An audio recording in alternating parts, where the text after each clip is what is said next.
So who's kicking this off? I mean, it's already kicked off. I just didn't tell you. It's just been kicked off. So I don't know what we're going to call this, guys. But welcome into San Diego Football Weekly, maybe? We're workshopping it. What was the name? Pilot episode. That was it. San Diego Football Weekly. All right, San Diego Football Weekly. You can check it out maybe on San Diego.Futbol in a very near future. That's coming together. Shout out, Drew. But we have Ryan Young, obviously a veteran in more than one sense, a veteran of Yep. Two Balls and a Mic, 4-hour podcast. This will not be, as you were saying, It will not. a 4-hour show. Ooh, that was a long one. So what this will be is kind of a recap in a little bit of a different way than we have been doing it. Obviously, you have a lot of insight with soccer in San Diego. You currently are a contributor. Is that what what would you say you do? Again, we went over it in 4 hours, but just to kind of recap, as far as Wave, like, Yeah, I would say freelance photographer for them. Freelance Swiss Army knife, suppose. Okay. I guess you could say. Yeah. and I mean, you have a unique perspective. Again, for those that are, I guess, listening for the first time, don't know who you are.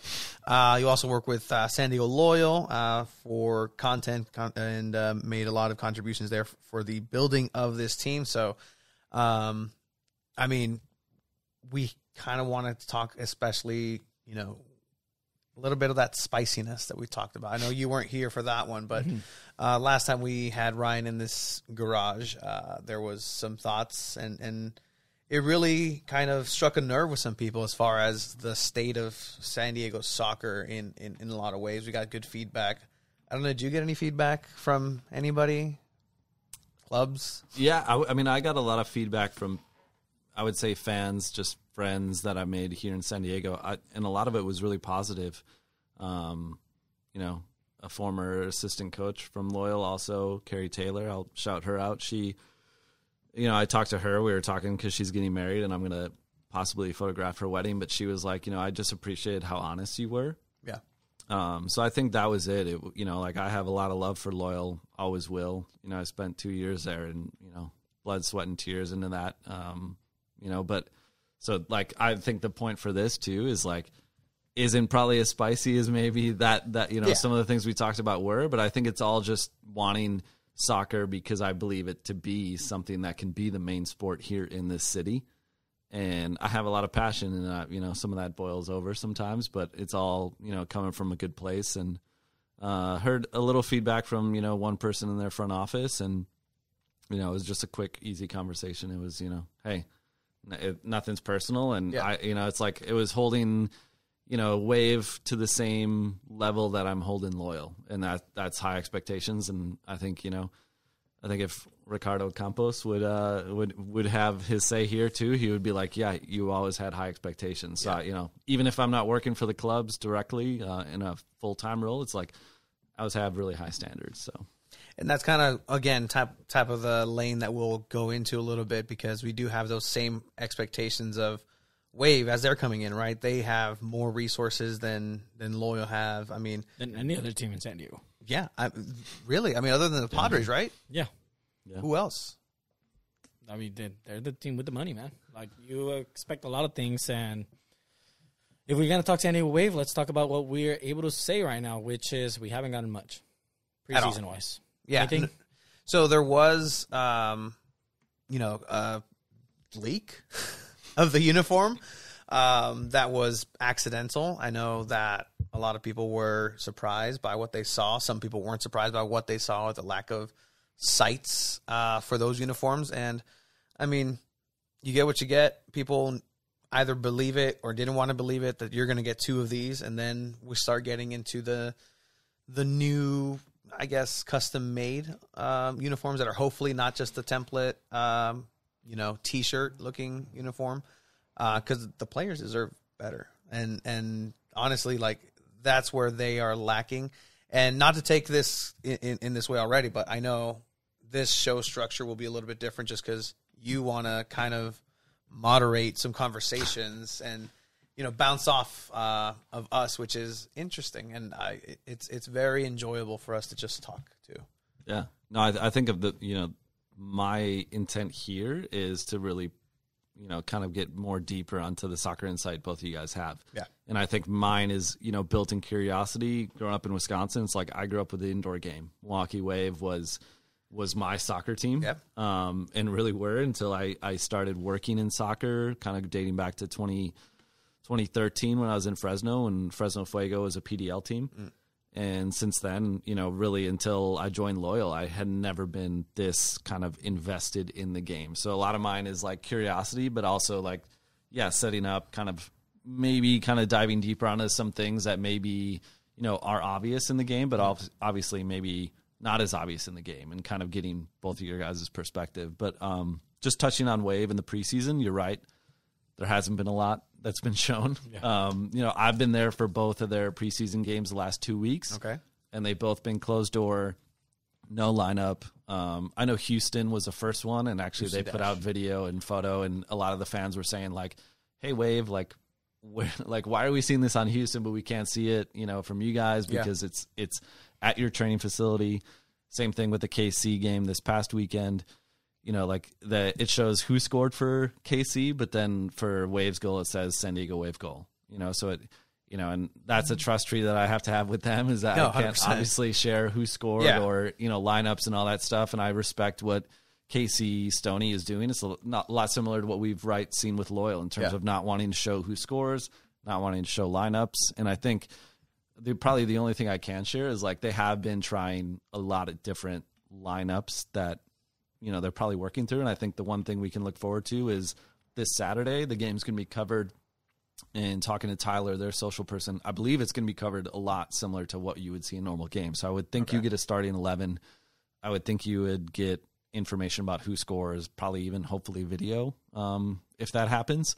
So, but I think a lot of it's going to be interesting. I look at ACFC, who they're going to be playing, and Alyssa Thompson getting her first goal, the 18-year-old, and I'm going like, man, ACFC seems to have more energy coming into this game than Wave, just because Wave hasn't really put out maybe a ton of preseason content in terms of at least on the pitch. So that's what I'm looking forward to. I think it's open to season ticket members against Angel City, and if they don't, someone in the stands will probably start tweeting something. Absolutely. So absolutely. So you would assume I did it for Loyal. Exactly. So why not?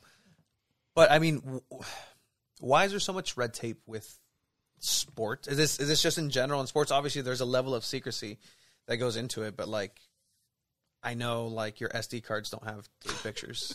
Like I know they don't. Yeah. I mean, I think I've noticed this more in soccer than any other sport I've worked in. Maybe because the state of the league, such as USL Championship and NWSL, probably aren't to the level of, like when I worked in NBA, those preseason games are on TV. When I worked in, like MLB, spring training games are on TV. So like I feel like the accountability is used to the advantage of sporting, because they're like, well, we don't have to show any of this. Yeah. So we're not going to.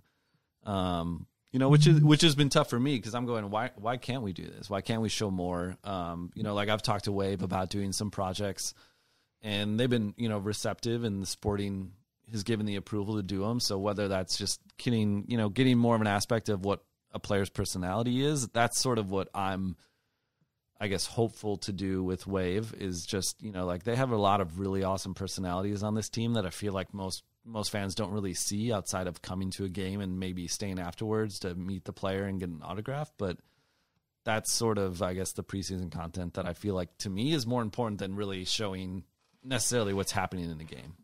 Yeah. And I think like the personality you're talking about like has been distilled to maybe even this picture, where it's like they're milking this moment for so much of what it is. And I get it. Like, it's very marketable. It's very everything. Yeah. But I mean, that's the only, that's the only thing I've seen. And it just keeps coming up. And it kind of reminds me of with Loyal, when it was like March 7th, I think was the inaugural match in year 1. And for really over a year, that was the only time we were able to show anything with fans in the stands and whatever. Yeah. So, for Wave, I think it's, that, to me, you could probably use that postseason win a little bit more, knowing that, the dramatic Morgan goal. But yeah, for the most part, that 9-17 is going to be, used and abused until the March 25th opener. So, I mean, you're right. I think at this point, I would say internally, they're probably even like, please, we just want another moment to be able to share. Yeah, 100%. And those personalities were coming out. We had Lauren Brisky coming on. Very, very fortunate that we were able to do that in the morning. But it's really cool. Like, people responded very well to it because they got to know somebody who maybe they didn't necessarily know a lot about. Granted, we did our research. We kind of set her up for some things, but that's something that I hope the club themselves want to do a little bit more and want to, showcase the personalities and who the real character of those players that you have, not just like, here's the player that's good at this and this one thing. Like, no, everybody has their own taste and their own spin. I mean, that was a lot of fun to talk to her and get to know her, obviously. And again, like you said, hopefully we get more players and we can do what we like to do. And just, I feel like we get them a little bit out of, like, we get them in their comfort zone and they feel comfortable enough to just share anything. She started talking about, I was a student and I studied this, this, and this. And, I mean, check that interview out if you haven't. Their comfort zone is soccer. Mm-hmm. And sometimes it feels like we're taking the athlete out of the element of soccer. And that's to get the cool TikTok, to get the cool video, the promo shot. And I get all of that. Like, though, that comes with it at this point. But really, like, utilize the player and what they know to break a play that they've done in the past that make, like, this is a decision I made. I don't know how they made how they sat down Kaylin and just showed her that penalty save that she made and just react to, like, this is probably the biggest moment in this club's history and the explosion of emotion that came with it. Are you ready to do this again? And just have her break down, like, why she did some things. Did she know? Did she have it studied? Why she just stands behind the line and that takes that. That's right. She does forward to get that in, like, little jump ahead. Like, yeah, I feel like people are, from a soccer side, it's like they're fearful of giving something away that the opponent's going to use. But to me, I always see you're not understanding the benefit of, the power of hearing somebody's voice. I always say that with players and doing interviews with them and getting that out there is, so much is focused on, oh, you need to do something that gets a lot of engagement, or, if it doesn't get a certain amount of views, if it doesn't get a certain amount of comments, it's not worth it. And I'm going, I've been on that side and I understand that, and it's disheartening when something doesn't perform, but it's like, I'll take a video with maybe a player that on the surface doesn't perform that well, but is going to have an impact because somebody's going to be like, shoot, I've never heard, like Lauren Brisky's voice before. Yeah. It was cool to, I had no idea she was on the team or, now knowing that, just a little bit more insight to her. So I think that's where, I hope for both of the teams, and I feel like you're getting that a little bit from Loyal for sure. 100%. But like you're saying, like during the wins and losses of a season, I think sometimes you can adjust that and play it a little safe in terms of like, oh man, if we tied and we lost, the last two games, like, oh, we're not going to go do this with a player. We're going to wait till we win. Well, it's like, that's why I always say, like, take the fans on the journey with you, because then you can do these things no matter if you're winning or losing, and you can adjust, right? If you're on this streak of being, hey, 0 wins, 4 losses, and 2 ties, which, Loyal has been in their time, it's like you can still showcase the voices then and like showcase how they're combating all this, the work that they're doing. So I'm with you guys. I think content is sometimes a little too, I guess, hyper analyzed, especially from a team standpoint of like worrying and wanting to be like, oh, is a player comfortable answering this question? Or, oh, is, like then soccer can get in the way and almost like say like, oh, the player doesn't want to do this. And then you talk to the player and they're like, no, I was totally down. Like, I actually want to talk about that. That's exactly kind of the feedback that we got, right? So the San Diego Wave representative was sitting there in off camera at all times, just, obviously wanting to make sure that everything's above board. And then if at any point she can just jump in. And at the end, she seemed to be rather impressed. I really don't think she had seen anything we'd ever done. And so when it came to it, and then they see the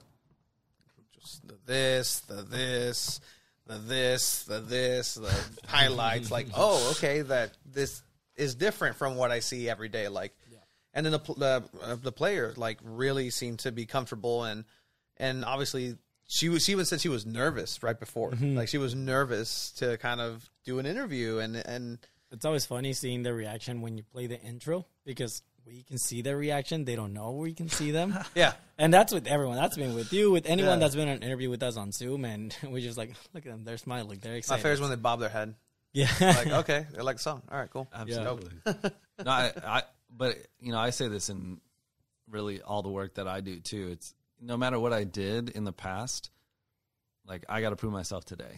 And, that's sometimes like we can take that for granted and we get a little upset where we're just like, man, like, don't they know it right? Don't they know what I've done? Or like, right, you guys have been doing this podcast for years now. Yes, fuck. But to them, like you could look at, just off top and be like, oh, I went to their YouTube and I saw this video only got 300 views. This one got 600 views.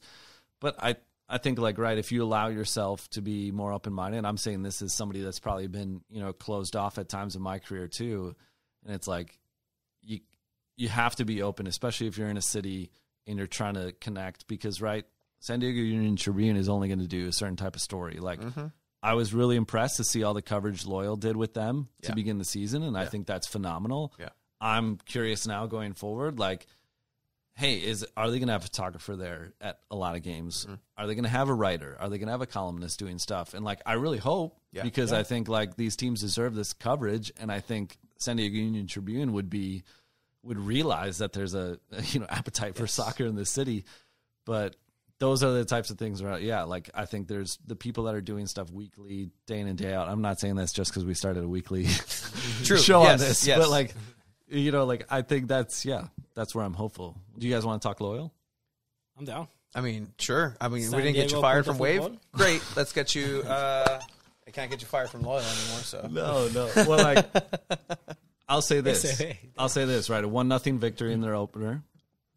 okay, Decent.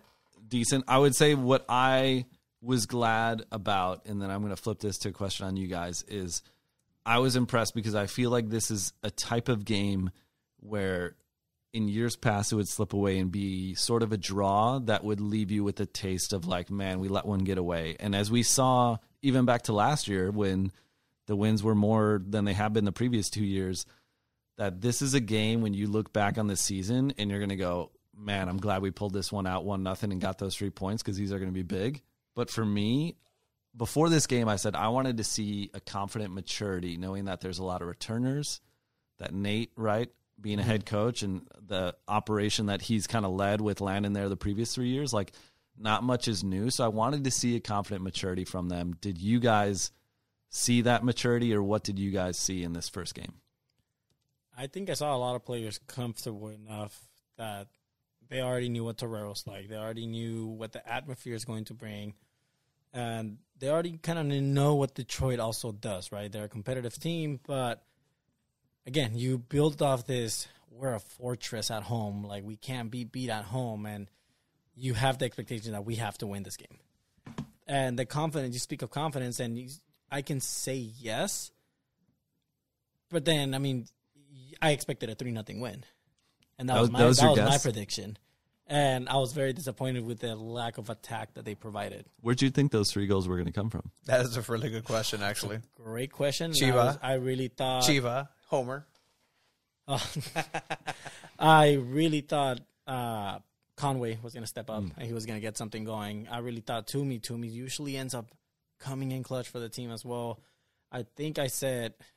I'm not sure if I said a defender would maybe score or something, but, I mean, they did end up scoring one. But it's hard, right, because you lose your 2 players that scored the most goals last season. And, I mean, blindly enough, me thinking more of a fan sometimes as well thinks, oh, man, maybe they can get 3. You know what? Prove everyone wrong. But they still got to win. They got a clean sheet, and I think the team is happy with that as well. Nate didn't. Absolutely.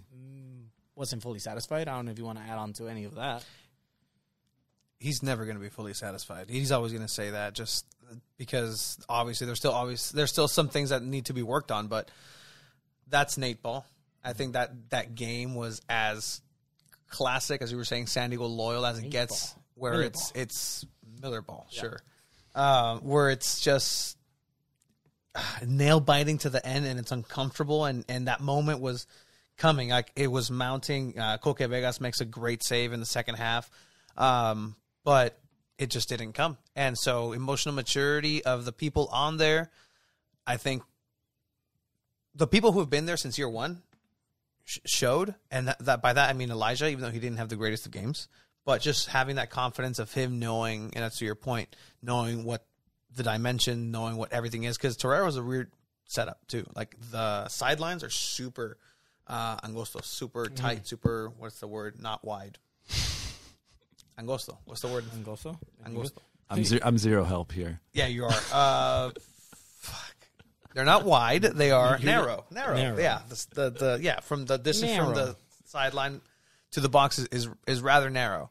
But again, a goal that comes through the defense, right? I mean, I'm a Chelsea fan. We had strikers that couldn't, score for the life of them. Fernando Torres, and you had defenders, midfielders who scored goal in, goal out. So if that's this team, then sure, you got it done. However it may have been. I don't think it's completely fair to assess Loyal as a whole with Guido coming back, with Stoneman coming back. Definitely. But ultimately, I think that this group that was out there did and took care of the job as they needed to. It wasn't pretty. There were some performances that weren't good. Okay, to your point, right? And Nate brought this up in the post game where he was talking about, hey, we've shown we're one of the best attacking teams, but we want to show that we're also a top defending team. And he was talking about, right, how hard that dynamic is. But, based off of obviously Damus coming in, Guido coming back. That's right. Like, not a rumor anymore. Not a rumor anymore. Official. Oficial. But like, which team do you see this team being, say for the first month of the season? I want to say the whole season, but for the next month, do you see this team being better defensively, or now with the extra attacking pieces, a better attacking team? They had 6 clean sheets last season. Mm-hmm.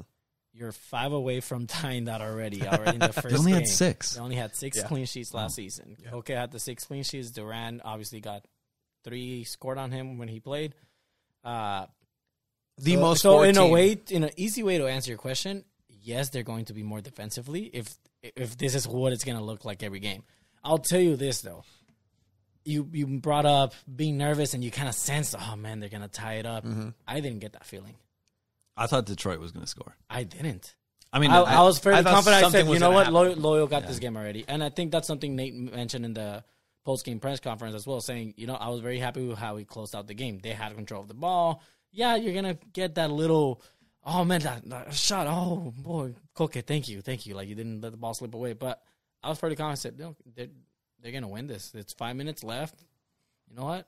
See, it's 5 minutes left. It's still pretty late. No, I would agree with you, because in the second half, and I wrote this down, I said I feel like especially 15 minutes, kind of in that 70 to 85th minute mark, I was like, Detroit is not even playing offense. Like, they have no offensive identity. And I was wondering, because I was like, I know the way Loyal plays and they make other teams run, and I go, I don't think Detroit is fit enough right now to play with this team. But they obviously also weren't bringing a lot of guys into the box. But I think they did create some chances, and I feel like the vulnerable chances that Loyal kind of like was the Achilles heel last year, where it's like, hey, when teams put players in the box on Loyal and you create a lot of kind of crosses and set pieces, that's when I feel like a lot of those goals would come. But to your point, like Koke made some key saves, and for the most part, when Detroit got in that attacking half, they didn't do much. I would say, for you, who was the unsung hero for Loyal in this match? Both of you guys. You want to take that first? Just to touch on if they're going to be better, I think if you are this team that gets scored on the most in the league last year, any improvement from that makes you better, right? Offensively, it's still kind of up in the air. One has to contribute to the other. And I think if the defense gets better, then by osmosis, hopefully it kind of bleeds into that midfield. Midfield has some weapons, and they can set up. And then it's the matter of Damu and Conway and whoever is up front to take care of those chances. I don't put Toomey on there because year 1 and year 2 Toomey were set up an infinite amount of times, and he just kept hitting the post or missing wide or taking an extra step. So hopefully, and honestly, I feel he's regressed to that. since that, was it year 3 or year 2 or late in year 2 where he had that resurgence. He had a really, really, really good year. That's why he's the year top 2 scorer. scoring. That's why he's the top scorer. scorer. I was looking at the media packet and the top 2 or 3 scorers are just gone. And then top 5, you have Toomey and Guido, and that's it. Okay, but staying on there, right? One of the quotes Nate had with the San Diego Union Tribune in the piece, he was saying they're not going to miss a production from the guys in the past. And I don't know if that was hey, I'm just turning the page because I want to focus on the guys that are here. And I'm not. And right, there was another quote that was similar to I'm not going to worry about what we don't have, because you can get stuck on that. But I almost feel like, Nate, don't take that chip away, because right, if you go through some of these games and you're not scoring, you can at least say without it coming off too bad of just saying, hey, you know what, we lost some dynamic players. We're integrating some new guys. And right, for me, a guy like Evan Conway, who you said you had big expectations for, he was actually singled out by Nate in that quote of being like, hey, we're expecting really big things there. Talking about guys that they're going to be losing soon and swinging it back to that defense. They're going to be losing Kyle Adams, right, to national team play. So how big of a role do you feel like he's playing in the ability to keep clean sheets, and who is that now? Grant Stoneman? Is that Camden Riley? Is that a collective that's going to be able to keep that consistency on the back line that, right, you're hoping to see, right, that you think they can have as well?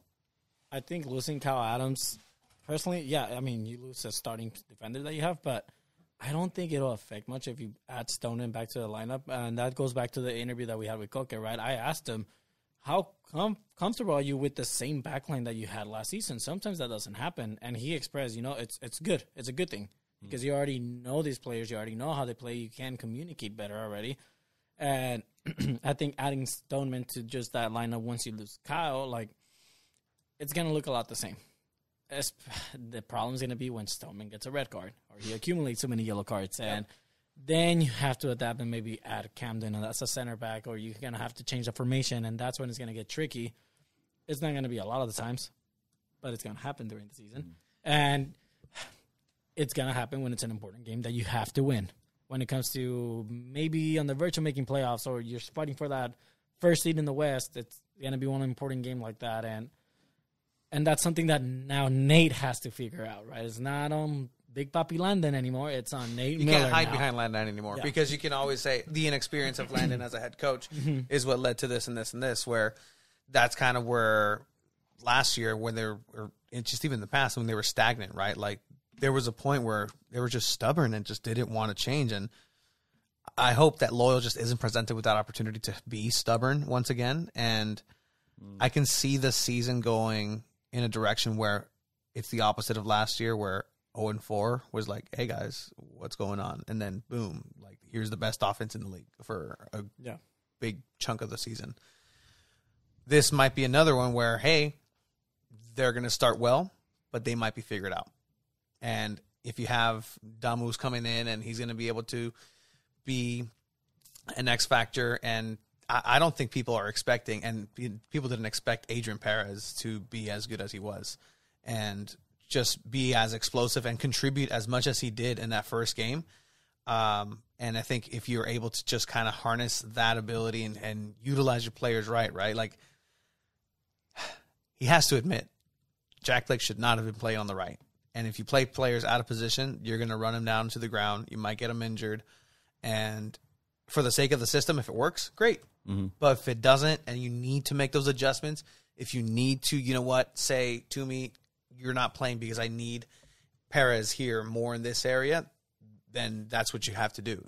You have to have the cojones to do those moves. And I hope Nate does. And so far for game 1, I guess, then good job with what you had. So talking about Perez, and I know Chiva, we were talking about this before we started. You were really impressed by what you saw from him. Can you just dive into what you saw from Perez? He's just that. It kind of reminds me of what Nick Moon can be, but more of a central role, right? Nick Moon does it on the wings where he breaks ankles and he's very agile.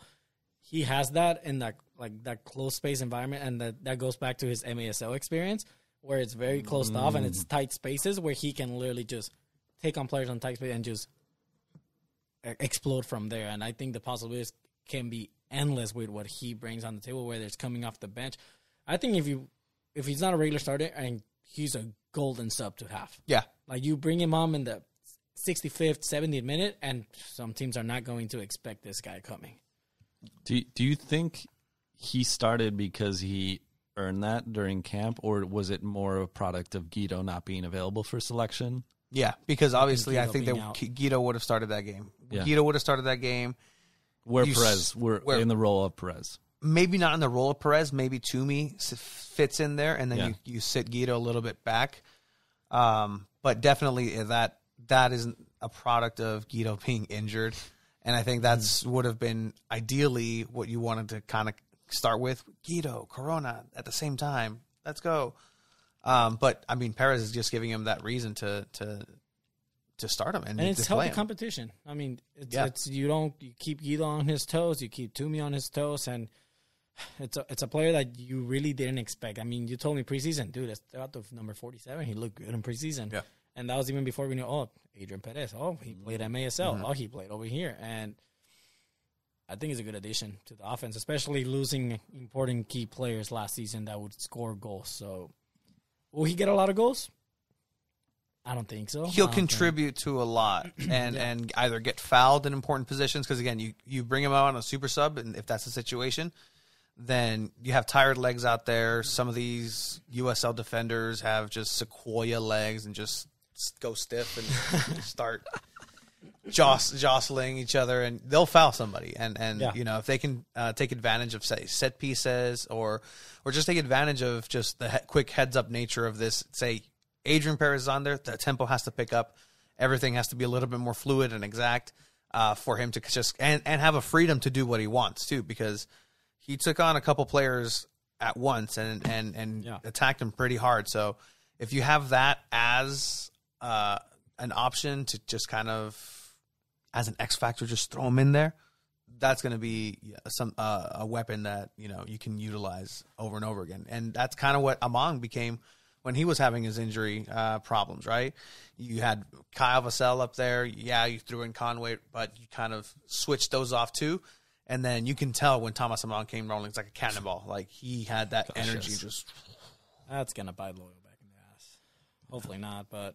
Well, hopefully not. But let's talk about the other debut, which I feel like kind of went under the radar for the level of soccer this guy has played, Joe Corona. Like, what did you guys love seeing from Joe? How do you think Loyal was using him? I know you were talking about how him and Charlie sort of like switch being the defensive mid there, but like what did you guys see? What do you guys think he's going to bring?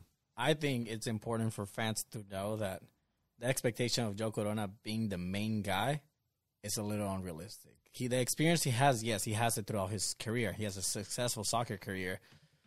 You got to understand, the USL is a competitive freaking league now. Like, it's not second division. It's a competitive, like, we had Sacramento reaching the U.S. Open Cup final last season. And you got to understand, Joe Corona has never been the main guy in his previous teams. He wasn't the go-to. He wasn't the captain. He wasn't the it factor. He was a role player. He helped out in transition. He helped out defensively.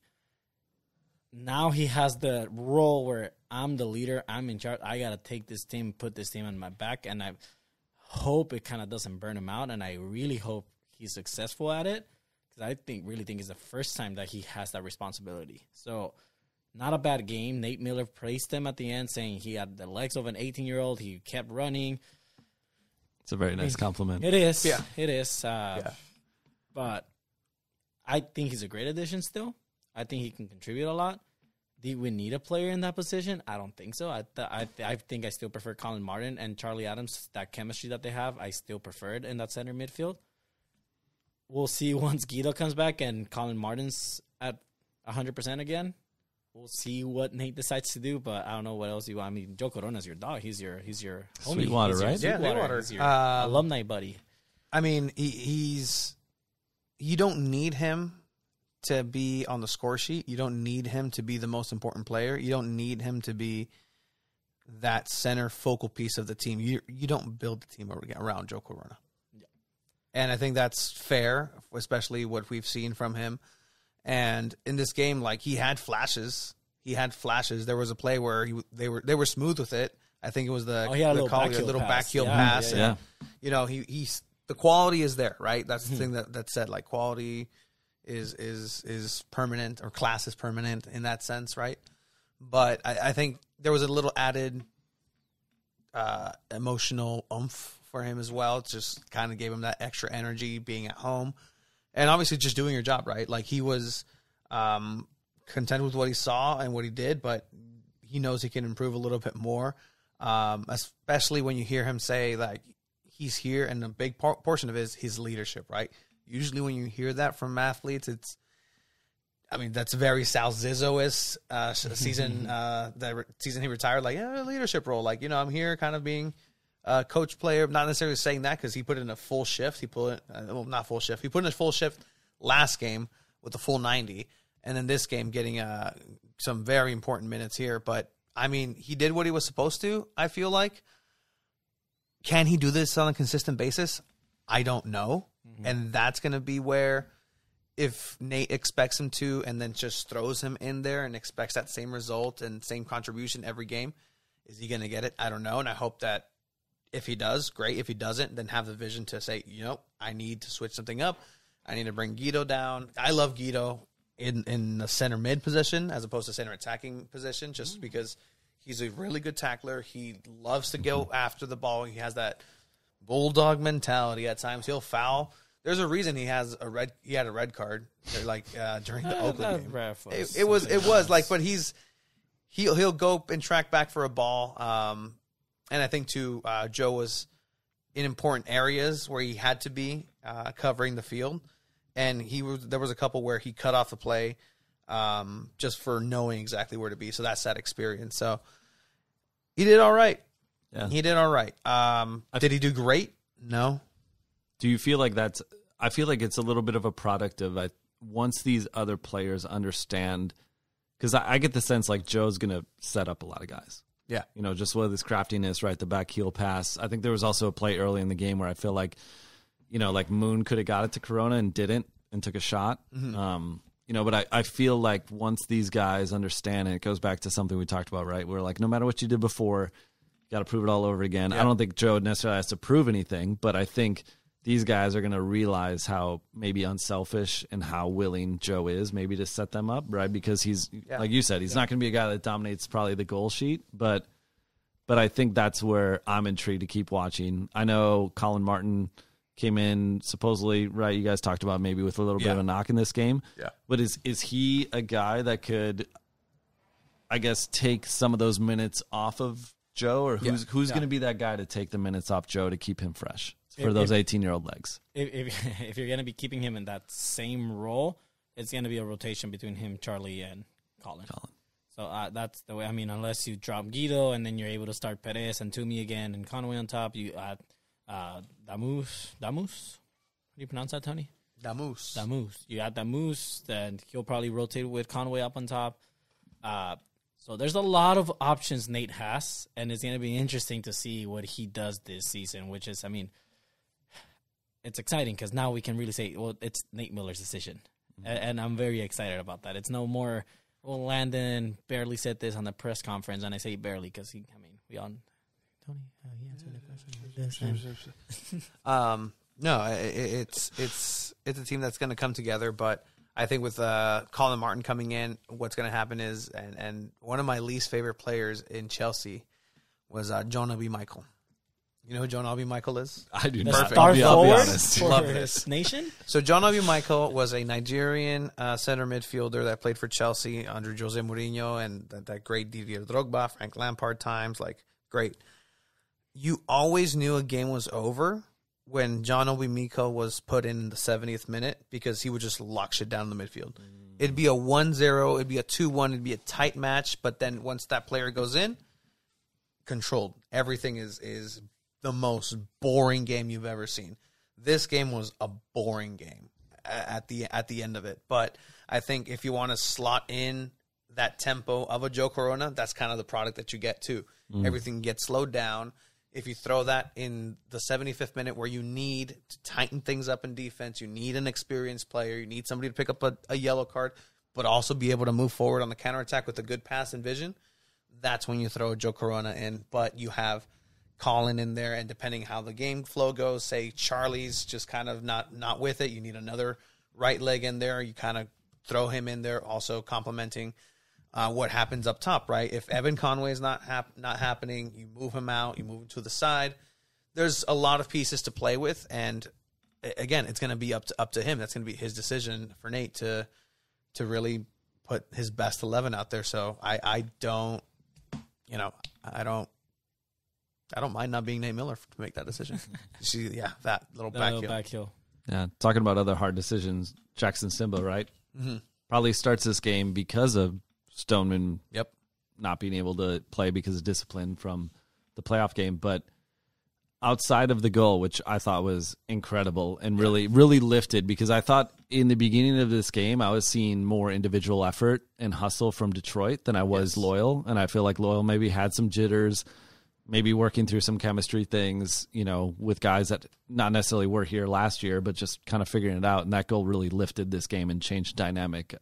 But what did you like from Jackson? And talking about hard decisions, where do you think he's going to fit in this lineup going forward? He's a good kid, man.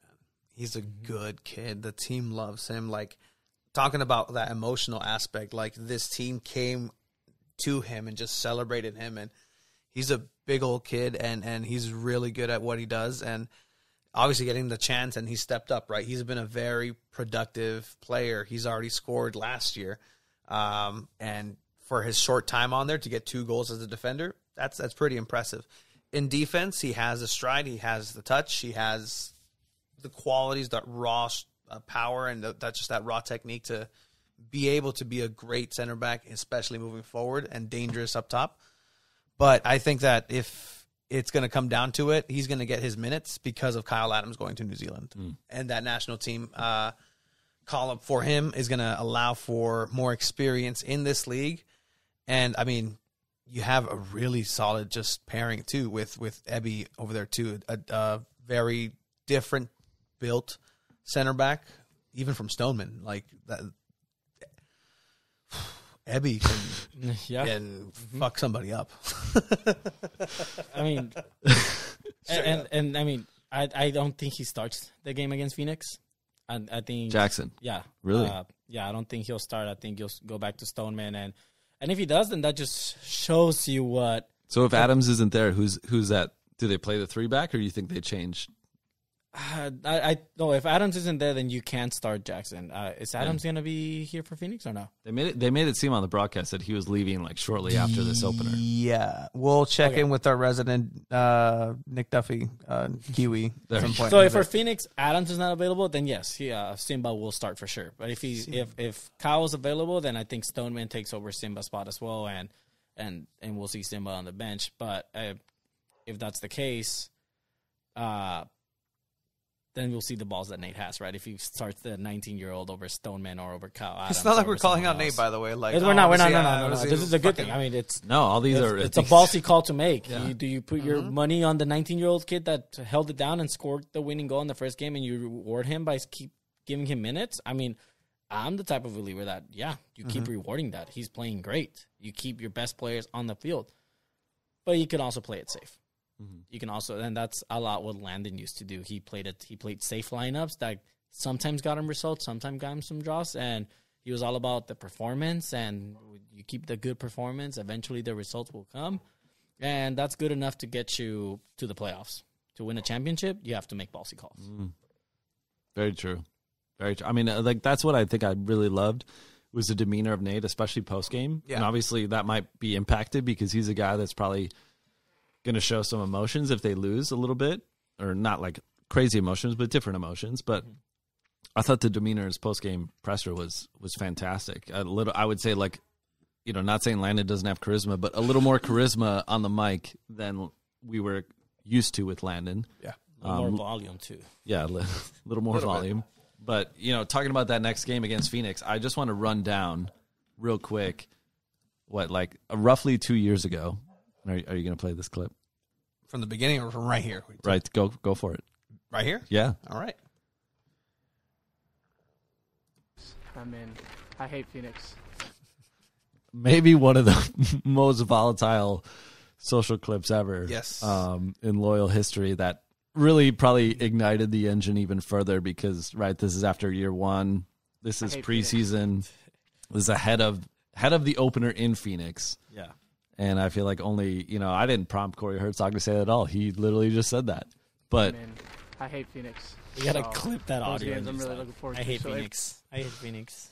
But roughly 2 years ago, I just want to read the starting lineup and the bench for Loyal. And I think it's just showing the growth of this club and where this club has come from. And it's no knock on any of these guys who are no longer with the club, but I think it just shows how talented this Loyal club has become. But in goal was Trey Muse. You had Jack Metcalf, Josh Yarrow, Grant Stone, and Elijah Martin on defense. You had Charlie Adams, Colin Martin, Jack Blake. Then you had Toomey, Alejandro Guido, and Corey Herzog. On the bench, Austin Guerrero, Morgan Hackworth, Sal Zizzo, Ben Spencer, Miguel Ibarra, Jordan Chavez, Chase Boone. And people, Corbin Williams especially, was asking where Nicky Jackson was. So that just kind of says, grounds you into where Loyal was at that point, where they were hoping goals were going to come from. I think Nicky Jackson at that time went to Tormenta, but they didn't really say he went to Tormenta yet. So, but I just seen to me, when you guys are seeing where Loyal is right now and knowing, I guess, where Phoenix is maybe, I'd say the first 2 years of Loyal, when you talked about Phoenix and going to Phoenix, you were a little scared because that was it's not that it's not intimidating still now, but because of the way that team was constructed and the success they had, you were like, man, if we're not on our shit, we could lose 4-0. Yeah. Right, 5-1. I guess just talk to that dynamic. Like, how do you see this Loyal approaching this game too, knowing that it's also at home, 3:00 Sunday. Oof. We know those Sunday afternoon games for Loyal. The history behind that. But to answer your question, it's very simple to me. Is that you have already set a tone in this league as the type of team you are. You every season you've gotten better. You go from not making the playoffs in the first year after that controversial game that you ended up forfeiting. You were kicking Phoenix ass. Like, you were winning 3-0 that game. Thank you, Rubio Rubin. Yes, shout out. Exactly. You go second year, you make playoffs, and you're a pretty strong team. Yeah, you're out to a very good team as well on the road. Third year, you are the highest scoring goals in the season. You have the most electrifying offense. You make a home playoff game, but then you still lose and you still fall short. But if you look at it in the long aspect, you've gotten better every year. But now the expectation is, okay, we are a good team. We can beat Phoenix at home or away. We are the team to fear now. I mean, it's hard to fear a team.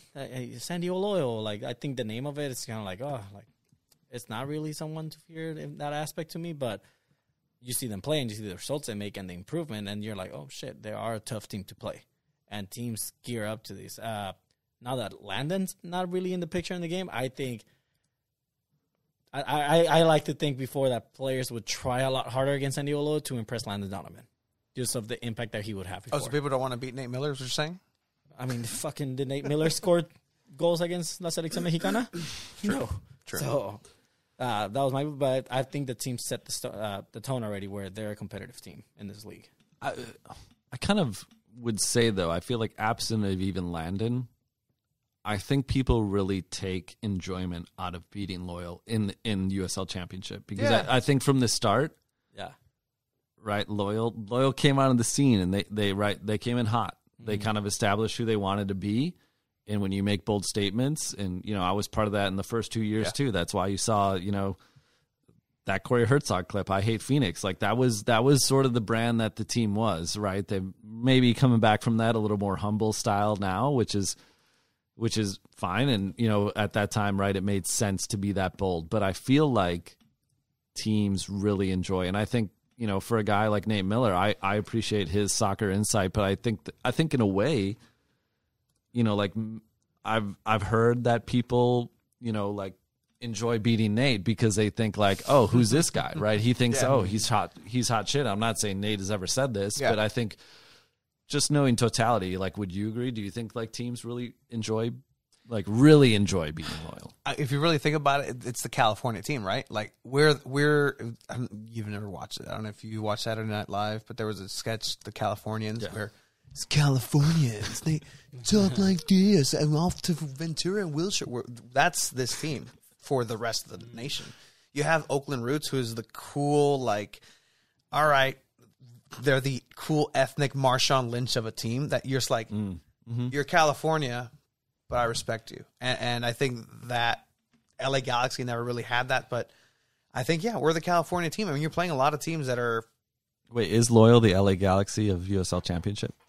Success-wise, no, but other than that, I think so. Like, just... Like I think, the vibe. Yeah, like, The vibe. like if Loyal had a face to punch, I think they would be the most punchable face just outside of anything soccer related. Like, it's just this fact that you're the Californian team, you're playing like, oh no, it was raining on the weekend during this match. No, that was a heavy mist. Yeah, whereas like Indy 11 and Detroit have probably been practicing indoors because of the snow in the Midwest. Yeah, but you're right. Like a lot of people were saying that. Yeah. Is that the vibe you feel like it can give off to other teams? Los son los popis. Yeah, that's pretty much. How do you say that in English? Like, they are the upper Yeah. we're Okay, the new gotcha. expansion team, and we're here. We're I'll say the we're better loyal. team now. Also, we're loyal, and we come in, and we have a cool little logo, and we have the waves and the sunset, and we play soccer with short shorts. I've never heard this guy speak with a white Popey person accent. Yeah. No, like This is very entertaining. no, this. I mean, That's what we call fresas. Eminem in Mexico. raised this person, so that's it's all in here. You know, I should bring that out more often. But yeah, I mean, who wouldn't want to beat San Diego? Perfect weather, perfect everything, and now they want a perfect team. Fuck them. Which I say in a way, like when I was around that, you kind of just embrace it, and I think that helps with the attitude because I remember going to every game and I'm like, we're gonna win this game. Yeah, like even if at the time talent wise it was a big divide, it was like we expect to win, and I give credit to Landon kind of establishing like, yo, it's about winning. yeah. Mm-hmm. So It's a professional team, and being professional about what you do. Come in, take care of business. You lose, you're pissed. You don't, and you move on. And that's kind of like, I mean, even with something like going back and thinking of the pandemic season, Loyal did not have a single positive case during that pandemic season. I think maybe That we know of. that we know of. like I'm even recalling that, and we would test sometimes when we would play teams that had MLS affiliation. You had to test, I want to say 3 times a week. Yeah. At the height of it. Yeah, and so Loyal's this team that comes in and just is already packaged with. They have the cool uniforms. They have Landon's doing this. It's almost like when I used to train the middle school girls who had never played soccer. I'm like, this is what we're gonna do. We're gonna warm up. You're gonna get a partner. When I blow the whistle, you're gonna run this way, and then you're gonna do this and connect again. And when I blow the whistle, you're going to do it again. And the other girl's going to be like, oh my God, they know what they're doing. Like it just puts that confidence in like, oh, like, okay, like they know they got their shit together. And so I think that comes with that factor of like, oh, well, you're going to be like this. Fuck you. Then we're going to try to go all out and beat you. But I mean, what's the identity of this team?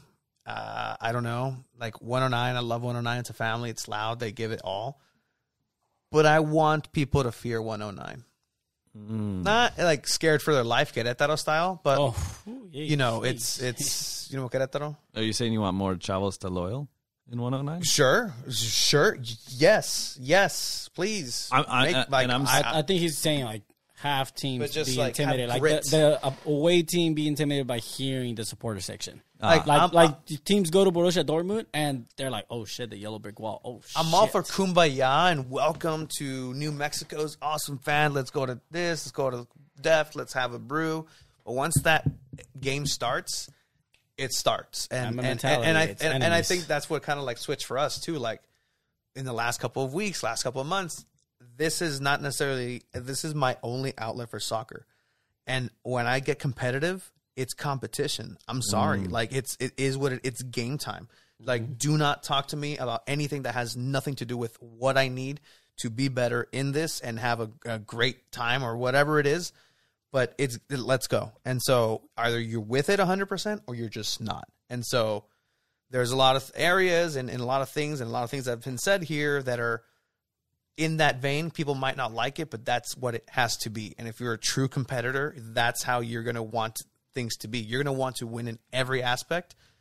And that's an aspect that I wish was just a little bit more there. It's like, fuck, like, I want just savagery. Like a little, like, controlled savagery. yeah, like the Kyle Vassell savagery. Yes. Oh, yeah. Yes. I was a big fan of Estelle. Yes. But Like, yeah. And I'm not saying it can't become that, because I would be somebody too, you know, like guys would ask me like, hey, what's your favorite point, you know, or what was your favorite part of the game? And it was like, you know, when somebody had like a hard tackle, I was like, okay, now I'm awake, now I'm into this, Yeah. you know, but I don't see 109 ever being that. Like I say this, Yeah. and I said more Chavos, because I say this going to Padres games, is I don't think anywhere in the country, including LA, which is, you know, a lot of Mexican baseball fans for Dodgers, Yes. but like I see more Mexican fans at San Diego Padres games than I've seen anywhere.